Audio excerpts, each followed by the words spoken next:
پی T آئی follower ہیں، افریدی ہیں اوپر سے، تو خان صاحب کے بلیور ہیں. تو لیکن جب جو سیاسی معاملات ہیں اب یہ تو ان کا ٹیسٹ ہے کہ وہ اس چیز کو سے کیسے نبرد آزما ہوتے ہیں. لیکن یہ تو ایک آدمی کو کوئی چیز ملتی ہے، پھر وہ اس کا چارج لیتا ہے، تو پھر ہی وہ اس کی پتہ لگتا ہے نا جی کہ وہ اس میں کیا کر سکتے ہیں کیا نہیں کر سکتے. لیکن چودھری صاحب آج جو پریس کانفرنس ہوئی ہے اس میں تو بڑا نام لیا گیا ان کا عطا تارڑ کی جانب سے اور اختیار ولی کی جانب سے، اور کہا گیا ہے کہ یہ تو جی جناب فوج کے خلاف بیانات دیتے ہیں اور خواتین کو گالیاں نکالتے ہیں، ریاست مخالف پروپیگنڈا جو ہے وہ انہوں نے کرنا ہے. تو یہ سب پھر کیسے چلے گا؟ پتہ نہیں، میں نے تو سہیل افریدی صاحب کی کبھی کوئی اتنی فرینکلی اسپیکنگ بہت سارے لوگوں کو تو وہ ان کے بارے میں جانتے بھی نہیں ہیں. تو ابھی وہ نام آیا ہے نہ، تو کوئی جو وفاقی حکومت ہے وہ تو ویسے گھبرائی رہتی ہے ہر چیز سے. اب یہ تو کے پی ایوان کا استحقاق ہے، آئینی طور پہ بھی سیاسی طور پہ بھی، جس کو وہ مناسب سمجھتے ہیں وہ کریں. اور سہیل افریدی کو عمران خان سے بھی تائید حاصل ہے، ان کی حمایت حاصل ہے. تو سر میرا نہیں خیال کہ کے پی میں کوئی بھی بندہ جو ہے وہ اپنی سیاست کو پرے پھینک کے تو کر سکتا ہے. لیکن اگر آپ یہ کہیں کہنے کہ والے تو چودھری صاحب یہ بھی کہتے ہیں کہ اب باری جو ہے chairman P T I barrister Gohar کی بھی ہے اس کے بعد، اور سلمان اکرم راجہ کی بھی باری آنے والی ہے. آپ کو لگتا ہے کہ یہ دو جو عہدے ہیں یہ بھی خطرے میں اب؟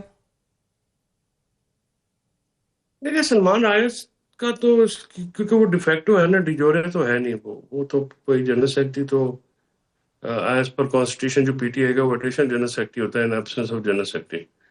جو گوہر ہے ان کی پوزیشن اور ہے، وہ ایک الیکٹڈ چیئرمین ہے، اور پی ٹی آئی کی کانسٹیٹیوشن کے مطابق اگر چیئرمین جو ہے وہ نہ رہے تو پھر تو پارٹی کے لیے بڑی ایک مشکل پیدا ہو جائے گی نا جی. تو اس چیز کو بھی تو ذہن میں رکھنا ہے پارٹی نے. تو جی اب وہ بھی آج باقی بیرسٹر گوہر نے یہ بھی کہا ہے، چودھری صاحب انہوں نے یہ بھی کہا ہے کہ اگر میں چیئرمین نہ رہا تو پھر تو ہیڈ لیس ہو جائے گی پارٹی. اور اس کا قانونی پہلو آپ کیا دیکھتے ہیں پھر؟ جی وہی میں نے عرض کیا تھا، یہ تو ایک قانونی اس کی قدغن ہے اور مجبوری ہے. اور گوہر ٹھیک کہہ رہے کہ اگر وہ ریزائن کریں گے تو پھر پرابلم ہوگا، کیونکہ اگر جس پارٹی کا ہیڈ ہی نہ ہو، جس پارٹی کا الیکٹڈ چیئرمین نہ ہو، تو وہ تو پھر مسئلہ بنتا ہے جی. تو قانونی لیکن چیئرمین شپ رکاوٹ کے تو لیے ہے. جنید اکبر کا نام بھی سامنے آ رہا ہے. وہ ایسے نہیں ہو سکتا نا سر، وہ کانسٹیٹیوشن کے مطابق آپ کو چلنا پڑتا ہے نا. وہ تو الیکشن نہیں لڑے نا، وہ پورا پینل ہوتا ہے، 16 بندوں کا پینل ہوتا ہے، انہوں نے الیکشن لڑنا ہوتا ہے. پھر اس الیکشن میں اس کی پھر جو ہر پارٹی ہے وہ اپنے آئین کے مطابق انٹر پارٹی الیکشن کرانے کی باؤنڈ ہے. تو وہ تو جو پی ٹی آئی کا کانسٹیٹیوشن ہے اس کے مطابق الیکشن ہو چکے ہیں. تو جو وہاں پہ جو الیکٹڈ لوگ ہیں پھر ان کے ایگزٹ کا بھی طریقہ کار جو ہے وہ کانسٹیٹیوشن کو، پی ٹی آئی کے کانسٹیٹیوشن کے مطابق ہی چلنا پڑے گا نا جی. وہ کسی کی مرضی یا خواہش تابع کے تحت کتابیں تو نہیں ہو سکتا. وہ تو جو لکھا ہے پھر اس کے مطابق چلنا پڑتا ہے. اچھا چودھری صاحب آپ کے خیال میں علی امین گنڈا پور جو ہیں وہ آئندہ سیاست میں حصہ لیں گے یا بڑے ڈس ہارٹ ہو گئے ہوئے ہیں یا واپس ڈی آئی خان چلے جائیں گے؟ وہ نہیں، علی امین ڈسارٹ نہیں ہوں گے. ان کو پتہ ہے، وہ سمجھتے ہیں کہ اگر کوئی اور کر سکتا ہے تو کریں. میرے خیال میں تو وہ ریلیو بھی ہوں گے، کیونکہ بڑا پریشر ہوتا ہے نا اوپر سے پارٹی کا، سوشل میڈیا. جیسے آج آپ نے دیکھا کہ سہیل افریدی ابھی وہ الیکٹ بھی نہیں ہوئے، تو ان کے اوپر کہ جی ایسا کریں ویسا کریں، سوشل میڈیا کا پریشر بھی آتا ہے. تو یہ ساری چیزیں جو ہیں یہ کوئی پھولوں کی سیج نہیں ہے. کے پی کی وزارت ہے نا، خاص کر پی ٹی آئی کا جو لیڈر ہونا، یہ تو بڑا ایک چیلنجنگ کام ہے. اور کے پی بڑا کمپلیکیٹڈ صوبہ ہے، وہاں پہ بہت زیادہ مسائل ہیں، خاص کر دہشت گردی کے. اور ان چیزوں سے نپٹنا، پھر سیاست کو رکھنا، پھر پارٹی کو بھی انٹیکٹ رکھنا، خوش رکھنا، لوگوں کو ساتھ لے کے چلنا، یہ اپل ٹاسک ہوتا ہے. یہ معمولی بات تھوڑی ہوتی ہے. تو ابھی ہم دیکھ رہے ہیں کہ کے پی میں اگر 2-3 دھڑے جو ہیں وہ سامنے آئے ہوئے پی ٹی آئی کے، ایسے میں نئے وزیر اعلیٰ کا انتخاب جو ہے وہ آپ کے خیال میں کتنا بڑا چیلنج ہوگا، جب ہم یہ بھی دیکھ رہے ہیں الیکشن کمیشن نے تمام اراکین کو اب آزاد بھی ڈکلیئر کر دیا ہوا ہے؟ آزاد تو 8 فروری کو بھی 2024 کو بھی آزاد ہی تھے نا جی، وہ تو کوئی ایسا مسئلہ نہیں ہے. کوئی دھڑا نہیں ہے. دھڑا علی امین صاحب کے خلاف تھی، ناراضگی، وہ چلے گئے. اب کون سا دھڑا رہ گیا؟ یا کون سی ڈفرینس ہے؟ کوئی ایسا ڈفرینس نہیں ہے. تو 3 دھڑوں کا آپ نے نام لیا, مجھے بتا دیں کون کون کس دھڑے میں. تو میرا نہیں خیال کہ اب کوئی دھڑا ہے. اچھا چودھری صاحب، مولانا فضل الرحمان کے ساتھ اتحاد میں جو سب سے بڑی رکاوٹ تھی نا، وہ علی امین گنڈا پوری تھے. تو یہ اب وہ تو ہٹ گئے منظر سے، تو اب وہ رکاوٹ دور ہو گئی، اب ان سے کوئی اتحاد ہو سکتا ہے آنے والے دنوں میں؟ ڈپینڈ کرتا ہے نا کہ مولانا صاحب اپنی سیاست کو کس رخ پہ رکھتے ہیں. کیا جو ہے پی ٹی آئی جو ہے وہ اپنی سیاست کس رخ پہ کرتے ہیں. اور مولانا صاحب کے ساتھ علی امین صاحب کی موجودگی میں خاص کر اس میں وقاص اکرم شیخ صاحب کا بڑا ایک نیگیٹو رول تھا، اور ان کی جو اتحاد ہے اس کو تباہ کرنے میں کافی ان کا مطلب اس کو نہ پائے تکمیل تک نہ پہنچانے میں بڑا ایک ان کا عمل دخل ہے. وہ اس وقت شروع ہو جاتے تھے، اپوزیشن کا الائنس نہ بننا ہی بہت بڑی ناکامی تھی.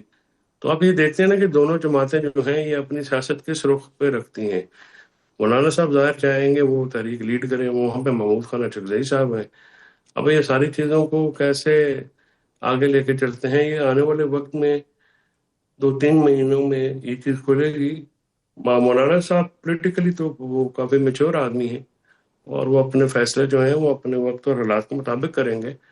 پی T I is compare to other political parties یہ زیادہ جذبات پہ چلتے ہیں، تو یہ پولیٹیکل حقائق کو کم ہی دیکھتے ہیں. اب دیکھتے ہیں کہ پولیٹیکل حقائق کو سامنے رکھ کے کوئی پالیٹکس پیریڈ کرتے ہیں، یا اگر کنفرنٹیشن کی پالیٹکس کریں گے تو وہ تو میرے خیال میں مزید نقصان ہوگا پارٹی کو بھی اور قیادت کو بھی، جو اندر بیٹھی قیادت ہے اس کو بھی.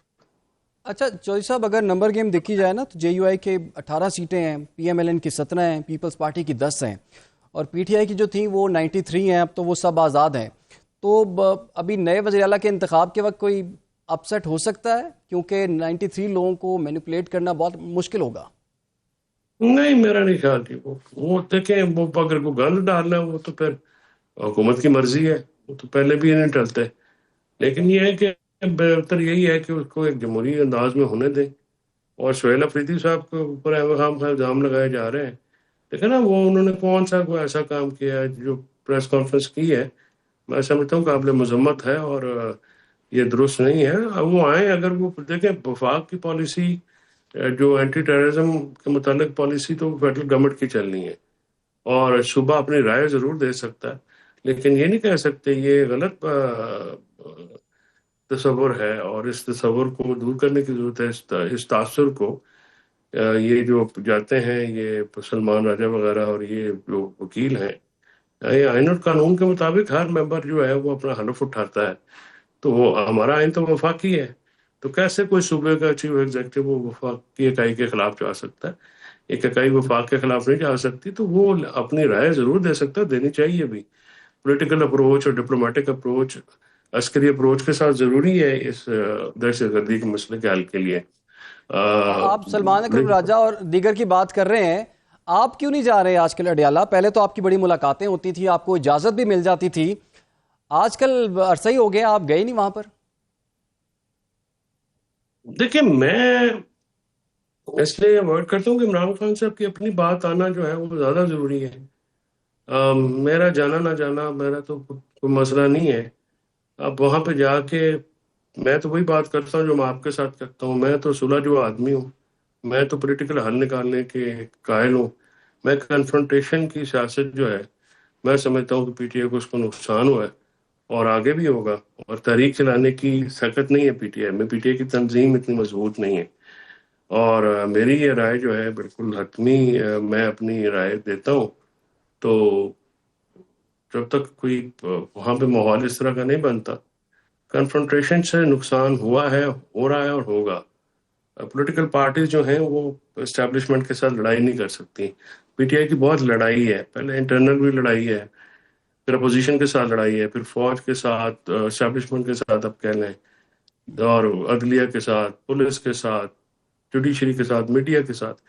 پولیٹیکل پارٹیاں اتنی لڑائیاں نہیں لڑتی، لیکن پولیٹیکل پارٹیاں تو سیاست کرتی ہیں، تو ہم تو اس سیاست کے قائل ہیں. تو جب تک وہ لیکن اس پہ چودھری صاحب، جیسے کہ ابھی آپ نے کہا تھا نا کہ صوبائی جو اکائی ہے وہ وفاق سے ہٹ کے نہیں چل سکتی، تو ابھی تو ہم دیکھ رہے ہیں نا، علی امین گنڈا پور نے خود سے کہہ دیا تھا کہ جی میں تو افغانستان کے ساتھ مذاکرات کروں گا، میں ان سے خود سے بات کروں گا.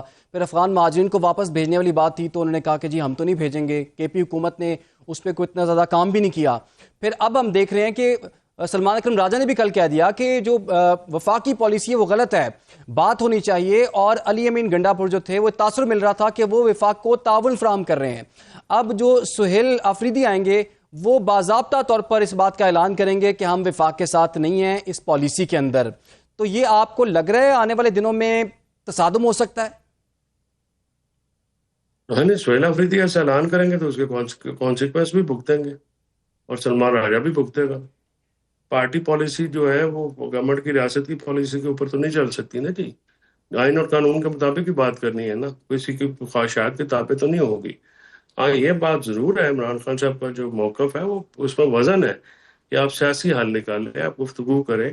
آپ دہشت گردی کا مسئلہ جو ہے وہ اس طرح سے نہیں حل کر سکتے، کیونکہ دیکھیں نا فوج میں ہمارے آفیسرز کرنل لیول تک بڑا سینئر آفیسر ہوتے ہیں، میجر ہمارے جو ہیں وہ شہید ہوئے ہیں، آج بھی ہوئے ہیں، جی کل بھی ہوئے ہیں، پچھلے ہفتے بھی ہوئے ہیں. مسلسل ایک جنگ کی سی کیفیت ہے.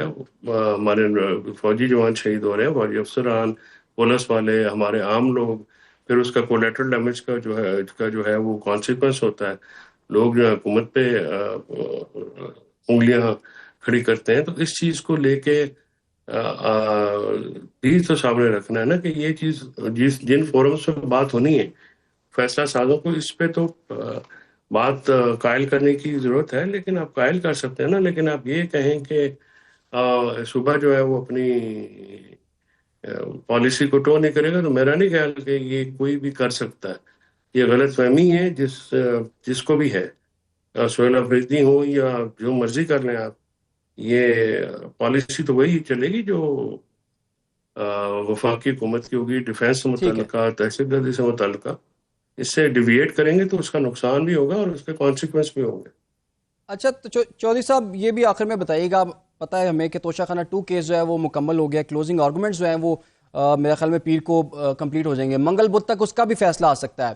عمران خان کو لیگل ریلیف کب ملتا نظر آ رہا ہے؟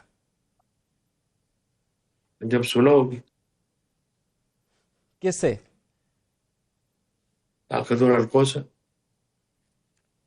اور ہو جائے گی؟ جس سے نواز شریف نے صلح کی، جس سے زرداری صاحب صلح کر کے بیٹھے ہیں، یا اور صلح ہو جائے گی؟ سیاسی ابھی تو امکان نہیں. ابھی کوئی آپ کو لگتا ہے خان صاحب معافی مانگ لیں گے؟ تو معافی کس بات کی مانگے ہوں؟ کیوں معافی مانگی ہوں؟ انہوں نے کیا غلط کام کیا؟ ان کو آپ نے ہر 9 مئی کو غلط کچھ کیس غلط میں نہیں ہوا. نہیں، 9 مئی کو عمران خان تو اندر تھے، ان کو آپ کیسے مورد الزام ٹھہراتے؟ وہ تو باہر آ کے انہوں نے یہی کہا تھا نا کہ دوبارہ اگر مجھے پکڑیں گے دوبارہ یہ سب کچھ ہوگا. وہ تو مان رہے اس چیز کو. تو کہنے سے آپ سزائیں دے دیں گے. 9 مئی میں سزائیں آپ ہوئی کو نہیں. ثابت تو کرنا پڑے گا نا. 9 مئی کو اگر ایک بندہ اریسٹ ہے جیل میں، اس کا کسی سے رابطہ نہیں ہے، بات بھی نہیں ہے، تو 9 مئی میں جو کسی کو ملوث کرنا ہے تو ثابت بھی تو کرنا ہے نا. آپ نے یہ صرف کہہ دینے سے کہ توشہ خانہ 2 نہیں یا تو توشہ پوری خانہ 1 پارٹی یا کو سزائیں ساری. ہو گئیں، اسی چیز پر ہوئی، ثابت ہوئی تو سزائیں ہوئی نا.